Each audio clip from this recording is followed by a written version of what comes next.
আজ সমগ্র ভারতবর্ষ মহা ধুমধামে ৭৮তম স্বাধীনতা দিবস পালন করা হচ্ছে। এবার সেই দৃশ্য দেখা গেল অসমের গৌরীপুরে। অসমের গৌরীপুরে ৩০ মিটার দৈর্ঘ্যের এক পতাকা নিয়ে শোভাযাত্রার আয়োজন করা হয়েছে। গৌরীপুরে ৩০ মিটার দৈর্ঘ্যের পতাকা নিয়ে শোভাযাত্রা। দেশের বিভিন্ন প্রান্তের সাথে সঙ্গতি রেখে অসমের গৌরীপুরেও ৭৮তম স্বাধীনতা দিবস উৎসাহ উদ্দীপনার মধ্য দিয়ে পালন করা যাচ্ছে। তবে তা একটু ব্যতিক্রম ভাবে এবার গৌরীপুরে দেখা গেল ৩০ মিটার দৈর্ঘ্যের জাতীয় পতাকা নিয়ে এক শোভাযাত্রা। গৌরীপুরের ওয়েস্টার্ন অসম সিনিয়র সেকেন্ডারি স্কুলের উদ্যোগে আয়োজন করা হয়েছে এই স্বাধীনতা দিবসের বিশেষ শোভাযাত্রাটি।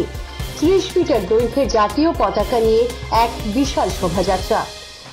শোভাযাত্রায় অংশগ্রহণ করেন বিদ্যালয়ের ছাত্রছাত্রী সহ সাধারণ গৌরীপুরের জনসাধারণরাও। গৌরীপুরে ৩০ মিটার দৈর্ঘ্যের পতাকা নিয়ে শোভাযাত্রা। দেশের বিভিন্ন প্রান্তের সাথে সঙ্গতি রেখে অসমের গৌরীপুরেও ৭৮তম স্বাধীনতা দিবস উৎসাহ উদ্দীপনার মধ্য দিয়ে পালন করা যাচ্ছে।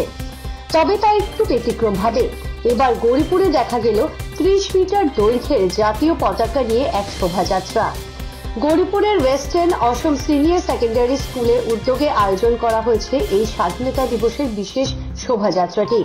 ৩০ মিটার দৈর্ঘ্যের জাতীয় পতাকা নিয়ে এক বিশাল শোভাযাত্রা। শোভাযাত্রায় অংশগ্রহণ করেন বিদ্যালয়ের ছাত্রছাত্রী সহ সাধারণ গৌরীপুরের জনসাধারণরাও।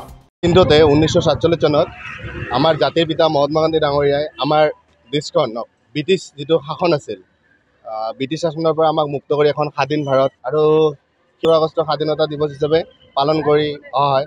আমি যিহেতু বস্তুখিনি দেখা নাই, তথাপিতো আমি শুনিছোঁ বা ইতিহাসত পঢ়ি যিখিনি পাইছোঁ, সেইকাৰণে আমিও মানে উৎফুল্লিত মনেৰে আমি প্ৰতি বছৰে 15 আগষ্টটো পালন কৰি আহিছোঁ।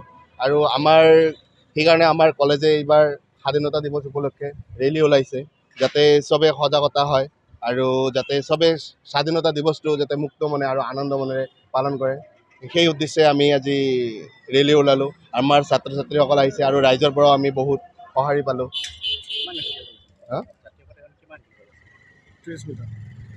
যিখন এইটো 30 মিটাৰ আছে।